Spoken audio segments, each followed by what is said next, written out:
Leader de l'agro-entreprise et visionnaire du canola, Maurice Delage a laissé une marque indélébile sur l'évolution de l'agriculture dans l'Ouest canadien, changeant à tout jamais le visage de l'industrie. Maurice a grandi sur une ferme située à Arborfield, en Saskatchewan, province à laquelle il est resté profondément attaché tout au long de son parcours professionnel. Il a obtenu un baccalauréat et une maîtrise à l'Université de la Saskatchewan avant d'entamer une carrière qui, au fil des ans, a transformé l'industrie canadienne de la protection des cultures. Maurice s'est joint à Hearst en 1973, formant une équipe d'une seule personne à Regina.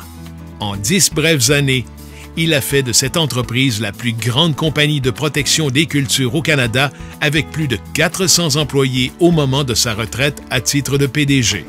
L'entreprise a connu, sous sa houlette, une croissance fulgurante pour devenir, après plusieurs fusions fructueuses, Bayer Crop Science. Tôt dans sa carrière, Maurice a reconnu le besoin de formuler des produits sur place afin de mieux répondre à la demande du marché. Son dynamisme et sa vision ont permis à Hearst de construire à Regina une usine ultramoderne capable d'assurer la livraison de ses produits en temps opportun aux clients de l'Ouest canadien. Étant parmi les premiers à croire que l'avenir de l'agriculture passait par la biotechnologie et que le canola avait un énorme potentiel, il a encouragé Hearst à investir dans le développement de cultures tolérantes aux herbicides.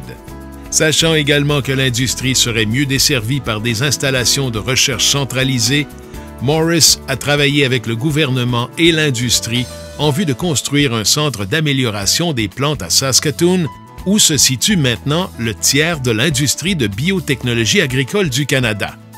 Il a milité pour la coopération entre scientifiques européens et canadiens afin de développer un canola résistant à l'herbicide Liberty, le premier du genre.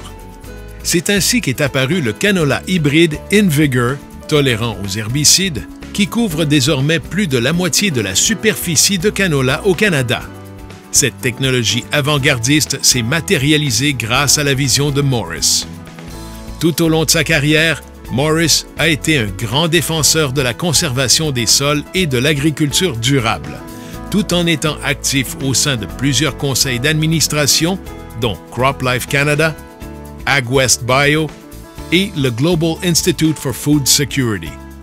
Il a assuré un soutien corporatif à l'égard d'initiatives telles que les Jeunes agriculteurs d'élite du Canada, les clubs 4H et le programme des agriculteurs ayant un handicap.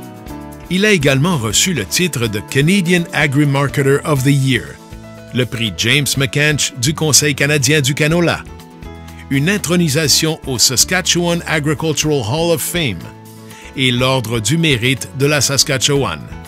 Maurice a pris sa retraite en 2001 afin de se consacrer à l'exploitation à temps plein des Delage Farms à Indian Head en Saskatchewan avec son épouse Janet, son fils Mark et sa belle-fille Janelle, une entreprise d'environ 30 000 acres axée sur l'application des nouvelles technologies et des pratiques agricoles durables. Ayant consacré sa vie à l'avancement de l'agriculture canadienne, Maurice Delage est directement responsable du statut enviable dont jouit le Canada en tant que premier producteur et exportateur de canola. Merci de votre contribution, Maurice, et bienvenue au Temple canadien de la renommée agricole.